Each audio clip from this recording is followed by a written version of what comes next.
শিক্ষার্থীবৃন্দ, সবাইকে শুভেচ্ছা জানিয়ে শুরু করতে যাচ্ছি আজকের লাইভ ক্লাস। কেমন আছো তোমরা সবাই?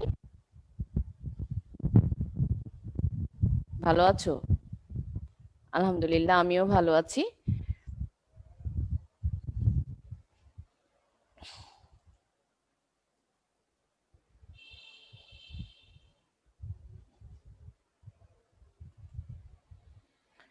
দেখো, আজকে আমরা অষ্টম অধ্যায় সৃজনশীল আলোচনা করব। যেহেতু অষ্টম অধ্যায়ের আমাদের যে টপিকগুলো ছিল আমরা আলোচনা করে ফেলেছি।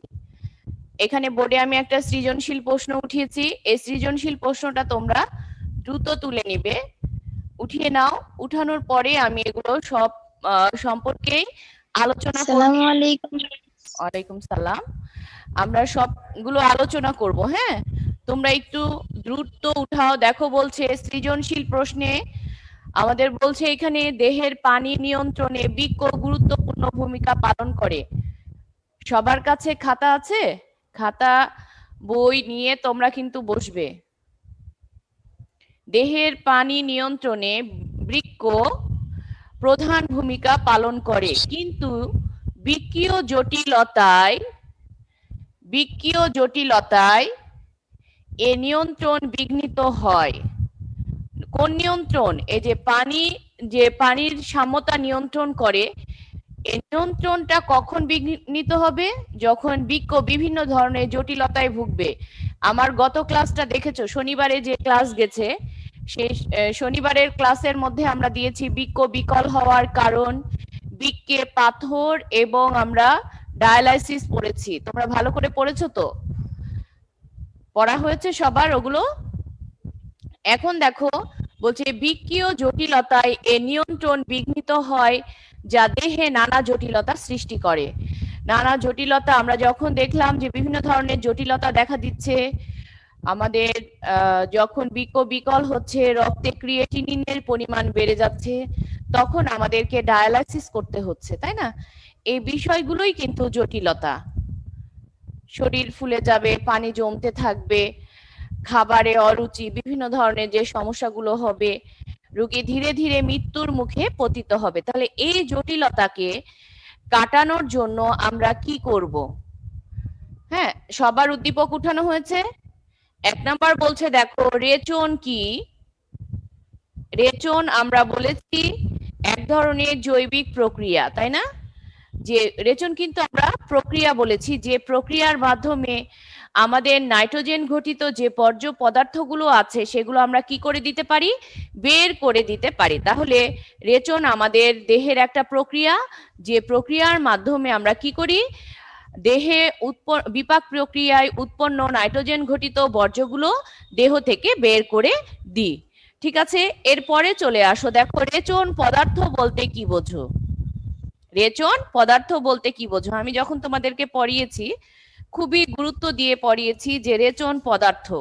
হ্যাঁ, রেচন পদার্থগুলো আমরা বলেছি আমাদের যত পদার্থ আছে, রেচন পদার্থ বলতে মূলত আমরা নাইট্রোজেন ঘটিত বর্জ্য পদার্থকে বোঝাই। কাকে বোঝায়?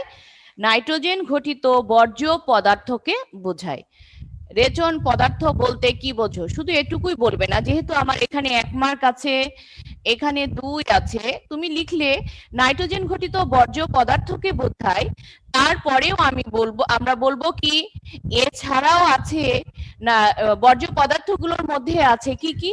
বর্জ্য পদার্থগুলোর মধ্যে আছে ইউরিয়া, ইউরিক অ্যাসিড, ক্রিয়েটিনিন, তারপরে বিভিন্ন ধরনের লবণকে আমরা কি বলে থাকি? রেচন পদার্থ বলে থাকি। বুঝতে পেরেছো সবাই? এগুলো তো আমরা শিখে এসেছি। তাহলে রেচন পদার্থ, রেচন কি? ইরা, রেচন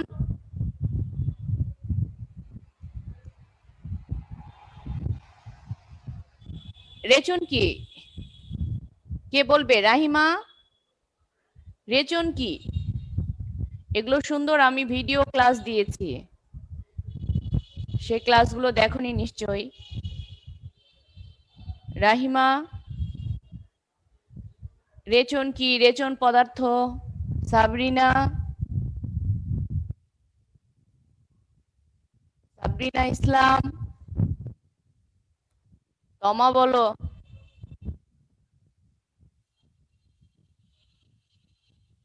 শোনা যাচ্ছে তোমাদের,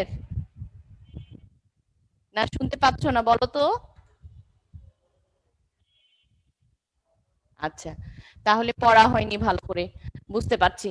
আচ্ছা, রেচন পদার্থ, এই যে প্রশ্নগুলো দিচ্ছি তোমরা কিন্তু সবাই উঠিয়ে নাও, এবং এগুলো আমাদের গুরুত্বপূর্ণ প্রশ্ন। এখন দেখো গ নম্বরে বলছে, শিক্ষার্থীরা খেয়াল করো, উদ্দীপকে উল্লেখিত অঙ্গটির গাঠনিক এককের বর্ণনা দাও। উদ্দীপকে উল্লেখিত অঙ্গের নাম কি? এই যে বৃক্ক, তাই না? উদ্দীপকে উল্লেখিত অঙ্গটির গাঠনিক একক, তাহলে আমরা এই যে বৃক্ক, বৃক্কের গাঠনিক এককের নাম কি? নেফ্রন, মনে আছে? বৃক্কের গাঠনিক এককের নাম নেফ্রন। তাহলে এখানে আমাদের কার গঠন বর্ণনা করতে হবে? এখানে আমরা নেফ্রনের নেফ্রনের কি করব? গঠন বর্ণনা করব। এবং বায়োলজির জন্য একটা খুবই গুরুত্বপূর্ণ বিষয়, তোমার প্রশ্নের মধ্যে চিত্র চাক আর না চাক তোমাকে চিত্র দিতে হবে, তুমি দিবে। তুমি ভালো স্টুডেন্ট, তোমাকে প্রত্যেকটা উত্তরের সাথে সাথে আমরা কি করব? চিত্র দিব। এটা আমাদের হবে একটা ভালো স্টুডেন্টের বৈশিষ্ট্য, চিত্র দিব, পেন্সিল দিয়ে আঁকাবো এবং এটাকে লেবেলিং করব। তাহলে বলছে, উদ্দীপকে উল্লেখিত অঙ্গটির গাঠনিক এককের বর্ণনা দাও। গাঠনিক একক নেফ্রন, নেফ্রনের বর্ণনা দাও। মনে আছে নেফ্রনের বর্ণনা? কারো মনে আছে? সাজিয়া, নেফ্রন পুরা চ্যাপ্টার শেষ, টিউটোরিয়ালে আমি এই তোমাদের অষ্টম অধ্যায় টিউটোরিয়াল ভালোভাবে পড়বে, কিন্তু এটার উপরে পরীক্ষা হবে। তাহলে নেফ্রনের গঠন আমরা বলেছি, নেফ্রনটা হচ্ছে ইউরিনেফেরাস নালিকার ক্ষরণকারী ও কার্যিক এককে আমরা কি বলে থাকি? নেফ্রন বলে থাকি। এখন ইউরিনিফেরাস নালিকাও হচ্ছে দুইটা অংশে বিভক্ত ছিল, একটা আমাদের নেফ্রন আর একটা হচ্ছে আমাদের সংগ্রাহক নালিকা। নেফ্রনের আবার দুইটা অংশ, কি কি? নেফ্রন, রেনাল কর্পাসল এবং রেনাল টিবিউল নিয়ে নেফ্রন গঠিত। আর কি বর্ণনা করব আমি নেফ্রন? বলো, তোমরা যদি বলো যে ম্যাডাম নেফ্রন আবার একটু আমাদেরকে বুঝিয়ে দেন, তাহলে আমি আবার বুঝাবো। তোমরা কি নেফ্রনটা বুঝতে চাও আবার?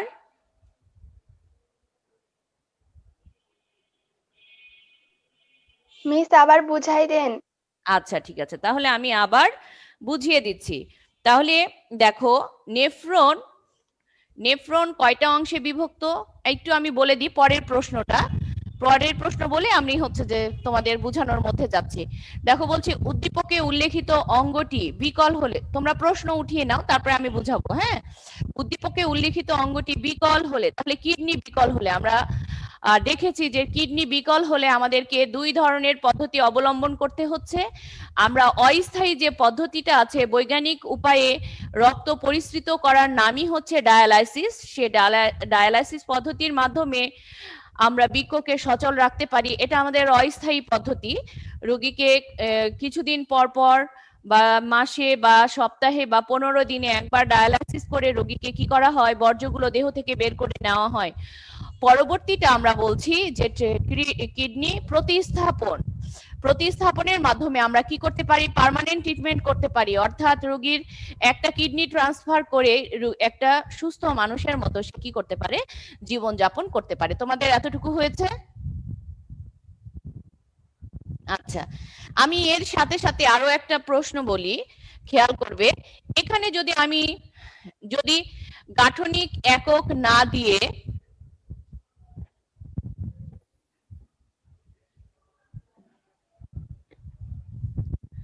উদ্দীপকে উল্লেখিত অঙ্গটির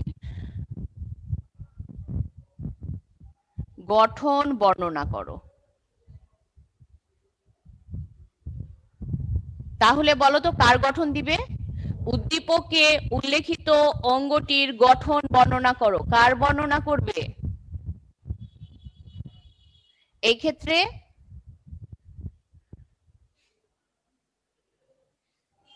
কার বর্ণনা করব আমরা?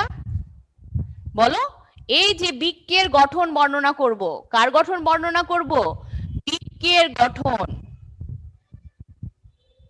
কার? বৃক্কের গঠন। বৃক্কের গঠন পড়েছো? বৃক্কের গঠন পড়েছো? বৃক্কের গঠন কোনটা? ওই যে আমি যেটা বলেছিলাম, এই যে এটা আমাদের বৃক্কের গঠন চিত্র সহ, এটারও আমার একটা ভিডিও ক্লাস গেছে, দেখো। মনে আছে? মনে আছে? এই চিত্রটা আঁকাতে হবে, আঁকিয়েছো তোমরা, গ্রুপে পোস্ট করেছো। এই যে এখান থেকে আমাদের বৃক্কের গঠনটা, বৃক্কের অবস্থান, এগুলো সব পড়তে হবে। ঠিক আছে? একই প্রশ্ন, একই উদ্দীপক, একই উদ্দীপক, আবার বলছে এই উদ্দীপক, আবার এখানে দেখো এই উদ্দীপকের সাথে সাথে আমরা প্রশ্ন কিন্তু চেঞ্জ।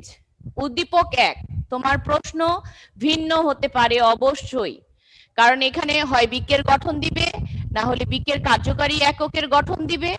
আর বিকল হওয়ার কারণ তো আমরা বুঝছি। আর ক খ, ক খ আমাদের ইচ্ছা মতো দিতে পারে। আমাদের অনেক প্রশ্ন আছে ক খ, মনে আছে? এখন আমি তোমাদের দেখো প্রশ্ন এক রেখে দিচ্ছি, উদ্দীপক চেঞ্জ করছি।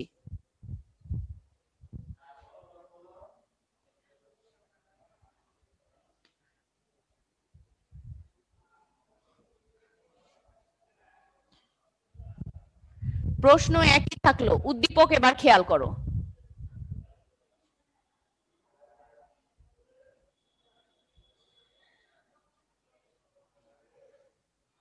বলতো কার চিত্র আঁকানো হচ্ছে?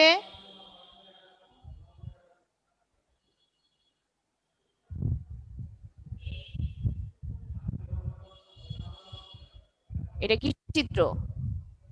দেখতে অনেকটা কিসের মতো? শিমের বীজের মতো। বলো কার, কার চিত্র? বৃক্ষ। গুড, বৃক্কের আমাদের চিত্র। তাহলে এই যে বলছে যে উদ্দীপকের, এইখানে আমাদের, আমরা যদি খেয়াল করি, এখানে ডরসাল অ্যাওর্টার সাথে এটা যুক্ত আছে। এইখান দিয়ে যদি আমি আবার আরো একটা দিই, তাই না, তাহলে আমাদের কি হবে?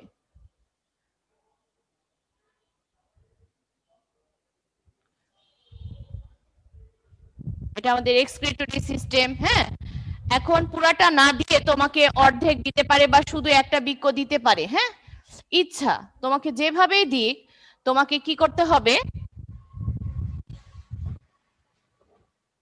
এখানে যদি না দেয় এই উদ্দীপকের, তোমার খেয়াল করো তারা কোথায় দিচ্ছে।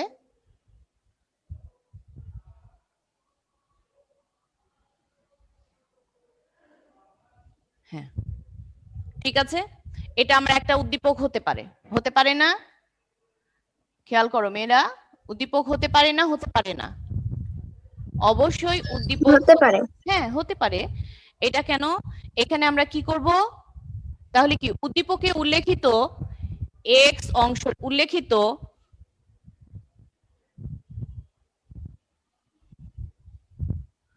গ নাম্বার, উদ্দীপকে উল্লেখিত এ অঙ্গটির গঠন বর্ণনা হবে না? তার মানে কি, আমাকে বৃক্কের গঠন বর্ণনা করতে হবে। যদি এ অঙ্গটির গঠন না বলে, যদি এ অঙ্গটির গঠন না বলে, যদি বলে হচ্ছে যে এ অঙ্গটির লম্বচ্ছেদের চিহ্নিত চিত্র,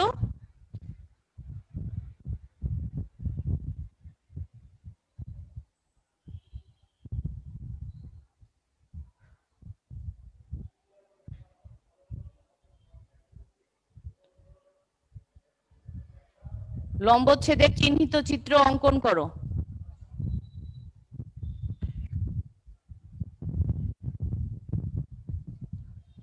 প্রশ্ন উঠিয়ে নাও, এগুলো কিন্তু বারবার করে করবে। এই চ্যাপ্টারে বেশি কিছু নাই, খুব ইম্পর্টেন্ট চারটা টপিক আছে, সেই চারটা টপিকই আমাদেরকে কি করতে হবে? পড়তে হবে। এরকম হতে পারে, উঠাচ্ছ তোমরা,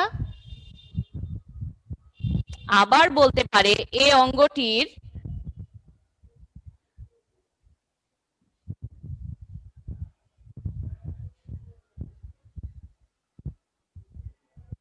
গাঠনিক এককের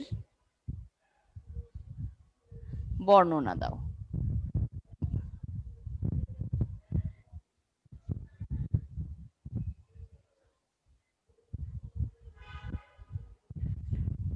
উদ্দীপকে উল্লেখিত এ অঙ্গটির গাঠনিক এককের ব্যাখ্যা দাও। হ্যাঁ, ঠিক আছে, এই অঙ্গটির গাঠনিক এককের ব্যাখ্যা দাও। তাহলে কি এখানে আমরা কার গঠন বর্ণনা করব? নেফ্রনের গঠন বর্ণনা করব। আবার আমরা বলছি বৃক্কের গঠন, নেফ্রনের গঠন, বৃক্কের চিহ্নিত চিত্র। বৃক্ক বিকল হলে আমাদের কি করণীয় সেটাও আমরা এখন বলবো, যে আসলে ডায়ালাইসিস এবং ট্রান্সপ্ল্যান্টেশন আমাদের কি। প্রথমে দেখো আমি বলছি যে আমাদের নেফ্রনের গঠন। নেফ্রন আমরা বললাম যে ইউরিনিফেরাস নালিকার ক্ষরণকারী ও কার্যিক একককে আমরা কি বলে থাকি? নেফ্রন বলে থাকি। নেফ্রনের চিত্র হয়তো তোমাদের অনেকের মনে আছে, এই যে এইভাবে নেফ্রনের চিত্র।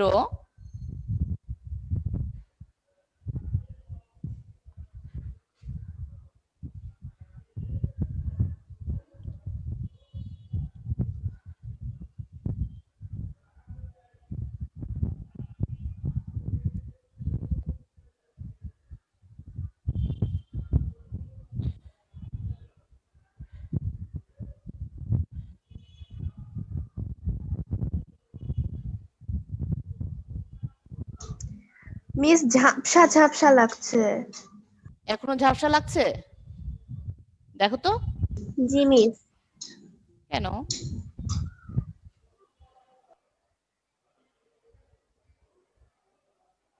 ঠিক আছে, আমি তো ক্লিয়ার দেখতে পাচ্ছি। জি মিস, এবার ঠিক আছে। আচ্ছা,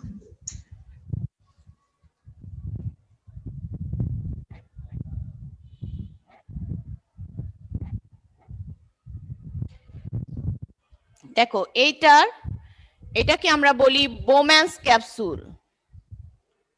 বোম্যান্স ক্যাপসুল। এর ভেতরে কি আছে? গ্লোমেরুলাস। এটাকে যদি আমরা আর একটু গ্যাপ, হ্যাঁ,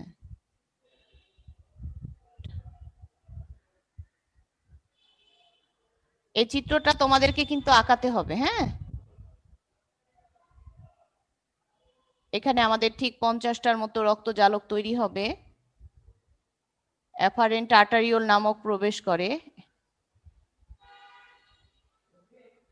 ইফারেন্ট আর্টারিওল নামক কি হয়? এটা বোম্যান্স ক্যাপসুল থেকে বাইরে বের হয়ে যায়। হ্যাঁ, এটার নাম আমাদের গ্লোমেরুলাস। গ্লোমেরুলাস, ঠিক আছে। এই দুইটাকে আমরা একত্রে বলে থাকি কি? দেখো, দেখতে পাচ্ছ তোমরা? এই দুইটাকে আমরা একত্রে বলে থাকি, আমরা বলবো এটাকে রেনাল কর্পাসল। কি বলা হয় এটাকে? রেনাল কর্পাসল বলা হয়ে থাকে। রেনাল দেখা যাবে এখানে, রেনাল কর্পাসল। তাহলে রেনাল কর্পাসল কয়টা অংশে বিভক্ত? কয়টা অংশ নিয়ে গঠিত? দুইটা। একটা বোম্যান্স ক্যাপসুল, এই জিনিসটাকে আমরা কি বলছি? ব্রোম্যান্স ক্যাপসুল। আর এর ভেতরে যে অনেকগুলো রক্তজালক সম্মিলিত যে অংশ, এটাকে আমরা বলছি কি? গ্লোমেরুলাস। এই দুইটা মিলে আমাদের রেনাল কর্পাসল গঠিত। এবং আরো আছে আরো একটা অংশ, তার নাম হচ্ছে রেনাল টিবিউল। এখান থেকে শুরু হচ্ছে। এটুকুনের নাম কি? Renal tubule. ঠিক আছে। রেনাল টিউবুল কয়টা অংশে বিভক্ত? তিনটা অংশে বিভক্ত। কয়টা অংশে? তিনটা অংশে বিভক্ত। একটা হচ্ছে দেখো প্রান্তীয় পেঁচানো নালিকা, একটা আমরা বলছি নিকটবর্তী পেঁচানো নালিকা। এটুকুকে আমরা বলবো নিকটবর্তী পেঁচানো নালিকা। নিকটবর্তী পেঁচানো নালিকা, পেঁচানো নালিকা। ঠিক আছে, এইটুকুকে আমরা বলছি হেনলির লুপ। এইখান থেকে এইটা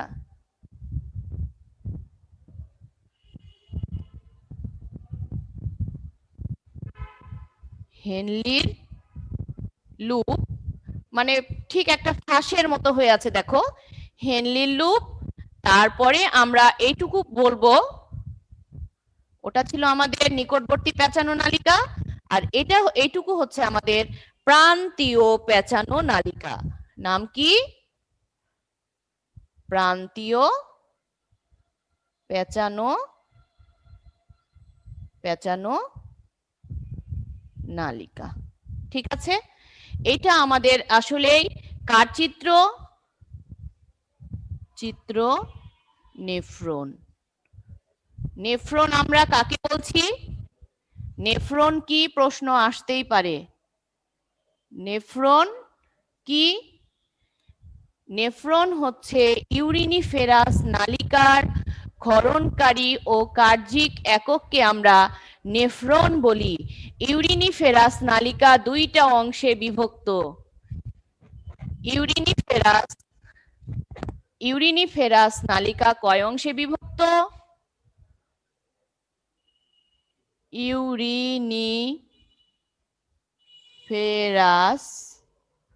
নালিকা কয় অংশে বিভক্ত? দুই অংশে বিভক্ত। ইউরিনিফেরাস নালিকা কয় অংশে বিভক্ত? দুই অংশে বিভক্ত। কি কি? একটা নেফ্রন আর একটা হচ্ছে সংগ্রাহী নালিকা। নেফ্রন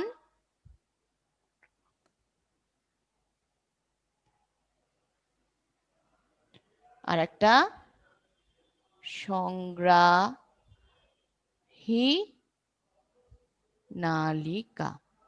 ঠিক আছে, তাহলে এই ইউরিনিফেরাস নালিকার অংশের নাম কি? নেফ্রন।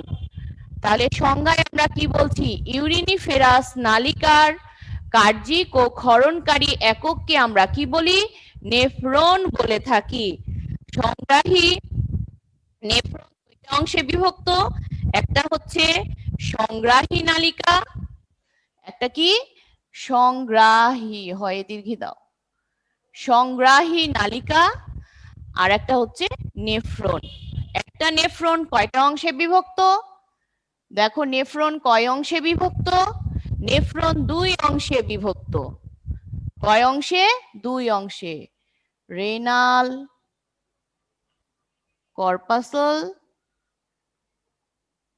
কর্পাসল আর একটা হচ্ছে আমাদের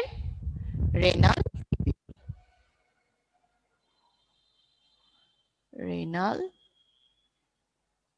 টিউবুল। ঠিক আছে, রেনাল টিউবুল কয় অংশে বিভক্ত? বলো, রেনাল টিউবুল আমরা কয়টা অংশে বিভক্ত দেখলাম? মনে আছে? তিন অংশে। তিন অংশে। রেনাল কর্পাসল কয় অংশে বিভক্ত? এই তো লিখাই আছে। রেনাল কর্পাসল কয় অংশে বিভক্ত? দুই অংশে। এইটুকুন কার অংশ? Renal corpuscle. কয় অংশে বিভক্ত? দুই অংশে বিভক্ত। একটা বোম্যান্স ক্যাপসুল, বলো, রেনাল কর্পাসল দুই অংশে বিভক্ত, একটা হচ্ছে বোম্যান্স ক্যাপসুল আর একটা হচ্ছে গ্লোমেরুলা। এই যে গ্লোমেরুলাস তোমার দেহের ছাকনি হিসেবে কাজ করে। আমাদের রক্তের যত বর্জ্য আছে সেগুলোকে ছেঁকে পরিশ্রুত তরল উৎপন্ন করে, তার নাম হচ্ছে আলট্রা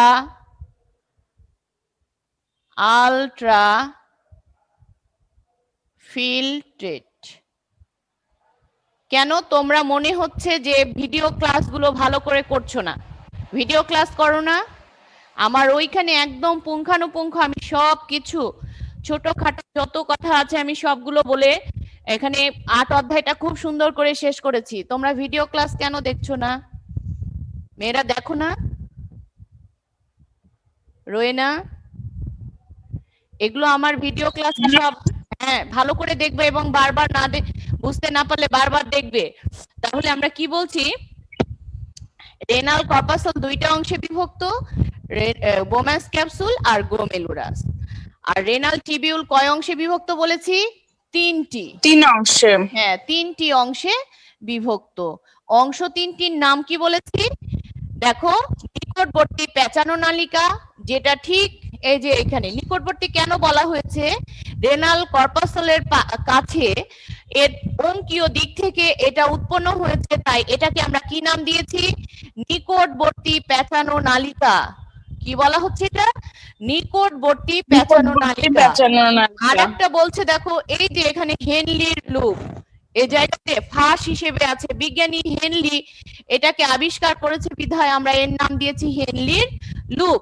পরবর্তীতে চলে আসো, দেখো এইখানে আমরা বলছি প্রান্তীয় পেঁচানো নালিকা, যেটা এটার নাম আমাদের সংগ্রাহক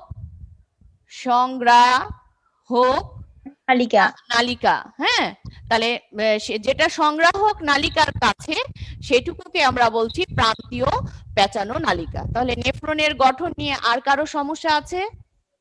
নেফ্রন, তোমার প্রশ্ন আসতেই পারে যে হচ্ছে যে নেফ্রন কি এবং নেফ্রনের গঠন সরাসরি তো দিবে না, আমরা তোমরা তো দেখলে যে এটা আমাদের বিভিন্ন উদ্দীপক থেকে আমাদেরকে যখন বলবে তোমার কার্যকরী একক, গাঠনিক একক, একক মানেই তোমাকে কি লিখতে হবে বলো? একক মানে আমাকে কি লিখতে হবে? একক বললেই কি লিখতে হবে? একক বললেই তোমাকে নেফ্রন লিখতে হবে, ভুল করবে না। একক বললেই আমাদেরকে কি লিখতে হবে? নেফ্রন লিখতে হবে। হ্যাঁ, আর একক যদি না বলে উদ্দীপকের রঙ্গানুটির গঠন, তখন তোমাদেরকে বৃক্কের গঠন লিখতে হবে। অর্থাৎ এই যে আমরা যে চিত্র সহ এই গঠনটা পড়েছিলাম, এটা আমাদের কি? বৃক্কের গঠন। বুঝতে পারলে? যখন আমাদেরকে একক বলবে তখন আমি নেফ্রন লিখব, যখন আমাদেরকে একক বলবে না, তখন গঠন লিখতে বলবে, তখন আমরা বৃক্কের বাহ্যিক গঠন, ওর অবস্থানটা কোথায় মনে আছে? বৃক্কের অবস্থান কোথায়? বৃক্কের অবস্থান কোথায় মনে আছে? বৃক্কের অবস্থান হচ্ছে আমাদের উদর গহ্বরের পেছনে পৃষ্ঠ প্রাচীরের সাথে লাগানো মেরুদণ্ডের দুই পাশে এক জোড়া বৃক্ক আছে। দেখতে কেমন? দেখতে হচ্ছে শিমের বীজের মতো। রং কেমন? লালচে ধরনের। হ্যাঁ, লালচে ধরনের। এগুলো তো এমসিকিউ এর জন্য আসবে। এরপরে বলছে লালচে ধরনের। এরপরে আমরা বলেছি যে বৃক্কের বাইরের দিক উত্তল, ভেতরের দিক অবতল। হ্যাঁ, এগুলো অবতল অংশের ভাঁজকে আমরা কি বলে থাকি? হাইলাম। হ্যাঁ, হাইলাস বা হাইলাম বলে থাকি। তারপরে বলছে দেখো, হাইলামের ভেতর থেকে কি বের হয়? ভেতর থেকে ইউরেটর এবং রেনাল শিরা বের হয় এবং বৃক্কের ভেতরে রেনাল ধমনী প্রবেশ করে। মনে থাকবে? তাহলে হাইলাম থেকে কি কি বের হয়? ইউরেটর আর হচ্ছে রেনাল শিরা, আর প্রবেশ করে কি? রেনাল ধমনী প্রবেশ করে থাকে। ইউরেটারের প্রশস্ত ফানেল আকৃতির অংশকে আমরা কি বলে থাকি? পেলভিস বলে থাকি। একটু খেয়াল করো, আমি কি এই চিত্রটা মুছে দিব? বলো, চিত্রটা মুছে দিব না তোমরা কেউ আঁকাচ্ছ? বইয়ের মধ্যে সুন্দরভাবে আছে। হ্যাঁ, তোমরা একটু বইয়ের চিত্রটা আঁকাবে এবং লেবেলিং করবে।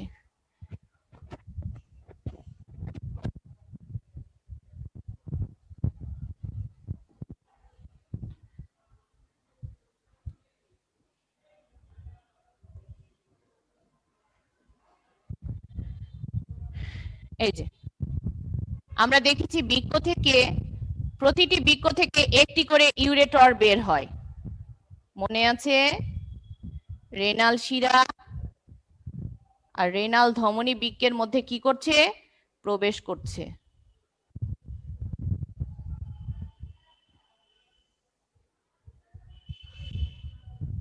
এই যে এটার নাম কি? ইউরেটার। তাহলে প্রতিটি বৃক্ক থেকে কয়টা করে ইউরেটার বের হয় বলো? একটি করে ইউরেটার বের হয়ে থাকে। হ্যাঁ, এবং কি একটি করে শিরা বের হয়, আর আমাদের রেনাল ধমনী এখানে প্রবেশ করছে।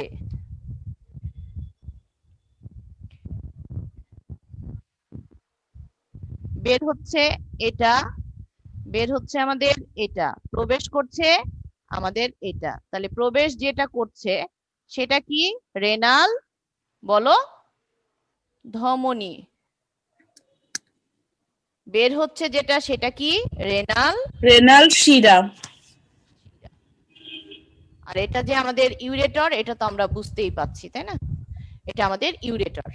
ইউরেটর আমরা বলেছি কি?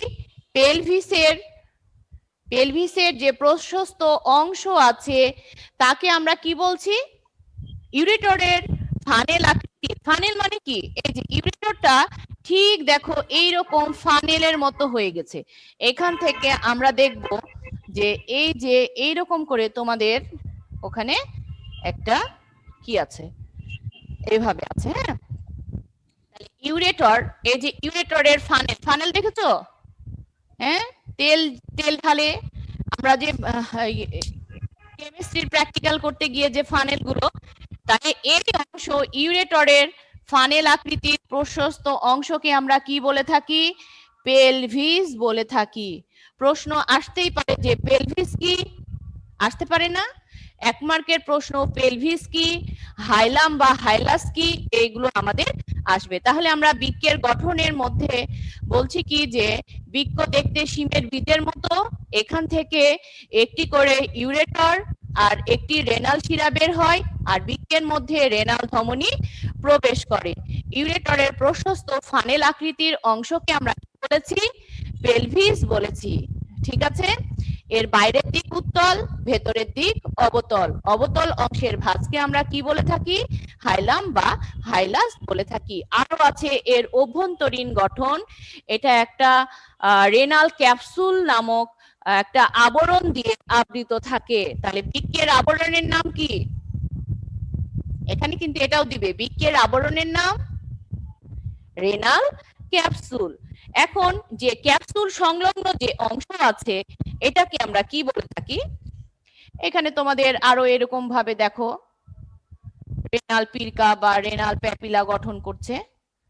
এখানে 8 থেকে 12টি রেনাল পিরামিড থাকে। হ্যাঁ, এই যে এরকম অংশগুলো আছে দেখো। তাহলে ক্যাপসুল সংলগ্ন অংশকে আমরা কি বলছি? ক্যাপসুল সংলগ্ন অংশকে আমরা কর্টেক্স বলছি। কর্টেক্স বলে। ক্যাপসুল সংলগ্ন অংশটাই আমাদের কর্টেক্স। আর ভেতরের এই যে এগুলো হচ্ছে কর্টেক্স, ক্যাপসুল সংলগ্ন। আর এই ভেতরের যে অংশ এগুলোকে আমরা মেডুলা বলে থাকি। তাহলে ক্যাপসুলের সাথে লাগানো, এটা যদি আমি ক্যাপসুল ধরি, হ্যাঁ, এটা যদি আমি রেনাল ক্যাপসুল ধরি, রেনাল ক্যাপসুল, তাহলে রেনাল ক্যাপসুল সংলগ্ন অংশকে আমরা কর্টেক্স বলবো। আর ভেতরে এগুলো কিন্তু মেডুলা। ভেতরের এই অংশগুলোকে আমরা কি বলবো? মেডুলা বলবো। তাহলে তোমরা মোটামুটি বৃক্কের গঠনটাও শিখলে। তাহলে বৃক্কের গঠনে একবার বাহ্যিক অংশ বলবে, আর একটা বলবে কি? অভ্যন্তরীণ অংশ।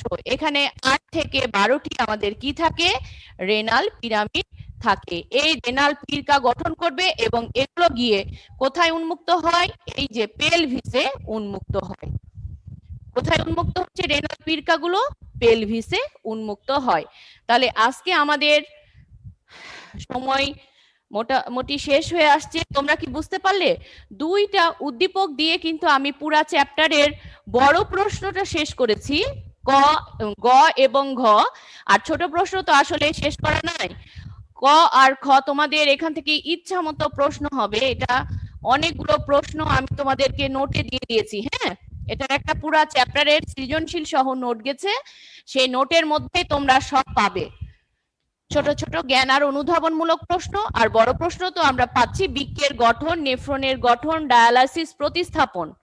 ঠিক আছে, তাহলে আমি আজকের মতো এখানেই শেষ করছি। তোমরা সবাই ভালো থাকো, সুস্থ থাকো, এবং তোমরা ক্লাসগুলো মন দিয়ে করো। এই যে আজকে তোমরা ক্লাসে অনেক কিছু রেসপন্স করতে পারলে না, এটা কিন্তু আমার ভালো লাগলো না। ঠিক আছে, সবাই সময়ের প্রপার ইউটিলাইজ করবে। সবাই ভালো থাকো, আল্লাহ হাফেজ।